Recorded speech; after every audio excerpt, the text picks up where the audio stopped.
سوال یہ ہے کہ شریعت میں نماز جمعہ واجب عینی ہے یا تخییری، اور نماز جمعہ کہاں کہاں ہو سکتی ہے اور کون اسے پڑھا سکتا ہے۔ شریعت کی نظر میں نماز جمعہ کے قائم ہونے کی 3 شرطیں ہیں۔ سب سے پہلی شرط یہ ہے کہ زوال عرفی ہو جائے، دقیقاً وہ ٹائم جو نماز ظہر۔ دوسری شرط امام کو ملا کر کل 5 لوگ اکٹھا ہو جائیں، اور تیسری شرط امام جمعہ کا جامع الشرائط ہونا ہے۔ شریعت میں جامع الشرائط اس امام کو کہتے ہیں جو بالغ ہو، عاقل ہو، شیعہ اثنا عشری ہو، حلال زادہ ہو، صحیح قراءت جانتا ہو، اس پر کوئی شرعی حد جاری نہ ہوئی ہو۔ اگر مامومین کھڑے ہو سکتے ہوں تو امام بھی کھڑے ہونے کی صلاحیت رکھتا ہو۔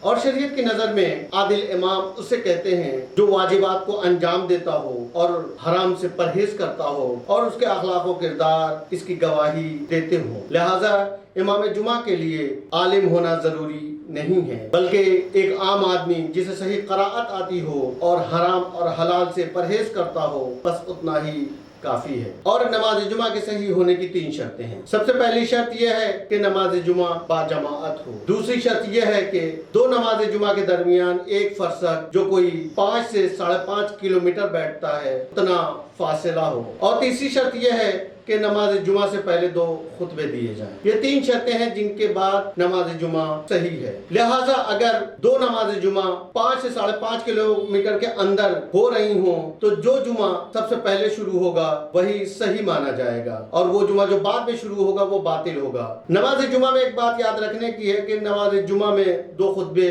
اور نماز ملا کر کل 40 منٹ ہونے چاہیے، تو ایسی نماز ظہر سے کافی ہوگی۔ لیکن اگر نماز جمعہ 40 سے 75 منٹ تک کھنچ جاتی ہے تو ایسی صورت میں نماز ظہر نماز جمعہ کے ساتھ بطور احتیاط پڑھنی ہوگی۔ لیکن اگر نماز جمعہ 2 خطبے کے ساتھ 75 منٹ سے زیادہ ہو جاتی ہے تو ایسی صورت میں وہ جمعہ کسی بھی حال میں کافی نہیں رہے گا، بلکہ نماز ظہر ادا کرنی پڑے گی۔ اب اگر کوئی شخص ایسی نماز جمعہ جو تمام شرائط کے ساتھ ہو رہی ہو چھوڑ کر نماز ظہر پڑھنا چاہے تو اول وقت میں پڑھ سکتا ہے اور اس کی نماز ظہر صحیح ہوگی۔ نماز جمعہ واجب تخییری ہے، واجب عینی نہیں ہے، یعنی اگر امام وقت یا ان کے خاص نائب موجود نہ ہو تو یہ نماز اپنے تمام شرائط کے ساتھ اگر برگزار ہو تو واجب تخییری ہے، یعنی انسان چاہے تو نماز جمعہ پڑھ لے اور چاہے تو نماز ظہر پڑھ لے۔ لیکن اگر امام موجود ہوں یا امام کا نائب خاص موجود ہو